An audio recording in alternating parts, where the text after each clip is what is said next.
Hi guys, Susan here. Welcome back to my channel. Today I'm bringing you my book review of Stephen King's You Like It Darker, a collection of 12 stories.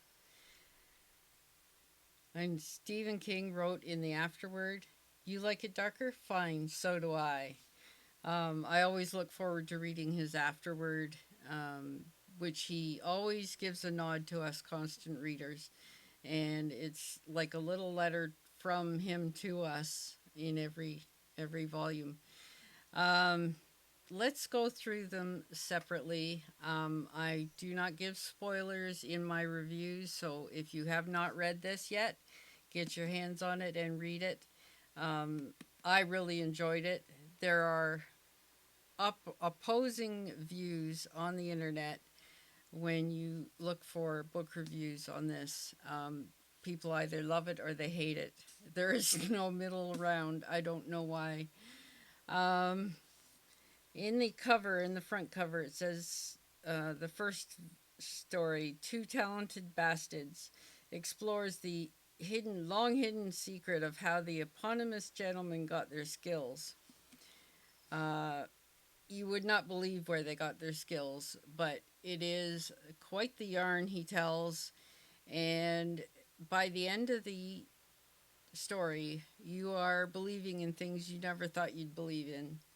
And maybe just a little tinge of jealousy at the same time as hoping you could get those kind of skills that way.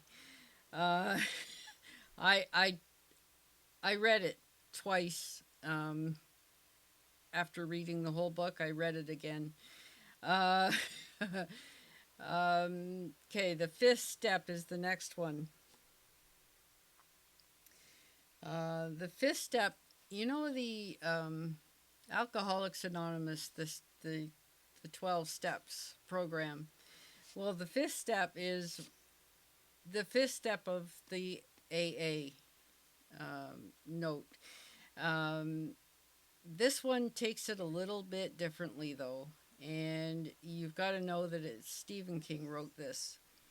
Uh, I loved it. It was quite the twist, and at the end of it, I was left just jaw dropped.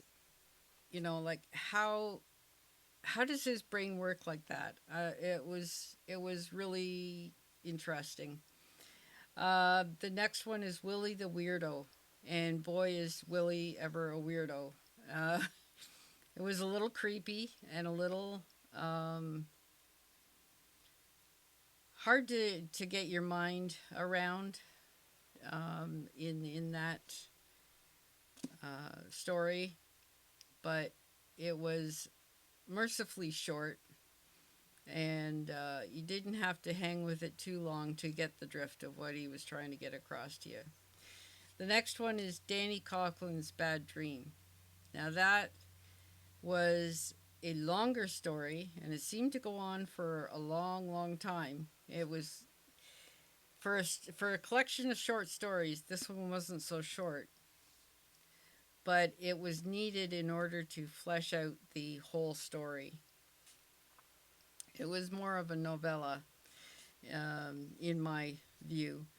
Um, it's all about precognition and seeing things as they happened and knowing things and trying to get your view across to other people and being believed. And the things poor Danny Coughlin went through in order to see this through to the end. I felt sorry for him in the end, but that was that was that was one that will resonate with me for a long, long while. The next story is Finn, and Finn was another short, um, really weird one that I don't know if I quite got it. I need to read it again. Um, the next one after that is On Slide In Road, and that was very visceral. The characters were really well fleshed out. I had no trouble picturing them in my mind. And the situation that they found themselves in, again, very well fleshed out. It was very vivid in the telling, and I have some respect for some older people now. Red Screen, the next one. Red Screen was kind of out there, but it makes you wonder if it can really happen these days. It makes you question reality sometimes, but I could totally see it happening the way the world's going right now. The Turbulent Expert, the next one. Uh, Turbulence Expert. Um, that was previously um, printed in Flight or Fright in 2018. Um, it's amazing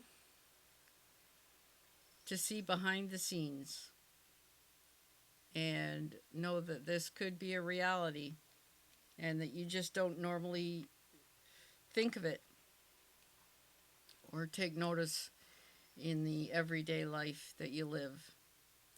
But now that I've read this, The Turbulence Expert, makes you look at things a little differently now. Lori um, was published on StephenKing.com in 2018, and that is kind of kind of a heartwarming um, little story, and it has to do with relatives and death and dying and things that people believe. And makes you wonder what you would do in the same situation. The next one is Rattlesnakes. Now, Rattlesnakes is the follow up or um, a follow up of the story Cujo. The main characters in Cujo come back um, in this one as grieving and things that happen to them when they get away to grieve. And how does this say it in here? In Rattlesnakes, a sequel to Cujo, a grieving widower travels to Florida for respite and instead receives an unexpected inheritance with major strings attached. Okay? That major is not the word. um, it takes Cujo and expands so much on that. Would I recommend you read Cujo ahead of time? If you have not read Cujo, I would say read Cujo first so you can pick up on all the things that they're trying to allude to in Rattlesnakes.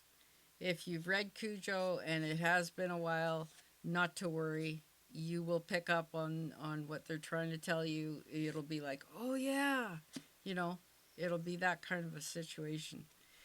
Uh, the next one is The Dreamers. And that one is also The Dreamers. A taciturn Vietnam vet answers a job ad and learns that there are some corners of the universe best left unexplored. And yeah, there are some corners of the universe that should be unexplored. This one will take your head for a ride and leave you shaking in disbelief. Um, that was another one that will stay with me for a long time. Um, the final one is The Answer Man, and that is a little bit of stretch of reality. And would you want to know the answers to questions huge and small? Um, would you want to know the answers, and would you want them to be true? Uh, that one had me scratching my head and wondering what was going to happen next. This whole book had me riveted. It took me no time at all to work through this big tome. It's 502 pages long. Okay. And as I said, this is going to take pride of place in my collection. Um, there we go. You like it darker. uh, when I reread Stephen King books, I tend to pick up short stories first. So I'll read a short story collection and then I'll dig into one of the longer novels. But I'm glad to have this in my collection now. Um, Out of 5 stars, I have to give this book a 4.5. 4.5 stars out of 5. A few of them were a little bit strange, and I accept that. It's part of being in a short story collection, okay? You have to accept that there are some that are not going to be epic, but they are Stephen King nonetheless. And I accept any and all of his writing. It doesn't all have to be excellent. Nobody can reach that pinnacle of success. Everybody's going to have ones that are stellar and ones that are merely good, ones that are not so good but awesome, all the same. So, anyway, there you have it. That's my reflections on this book. And hope you've enjoyed the video, and I hope you pick up a copy for yourself and add it to your collection too. Thanks very much for watching, and we'll see you on the next one. Bye for now.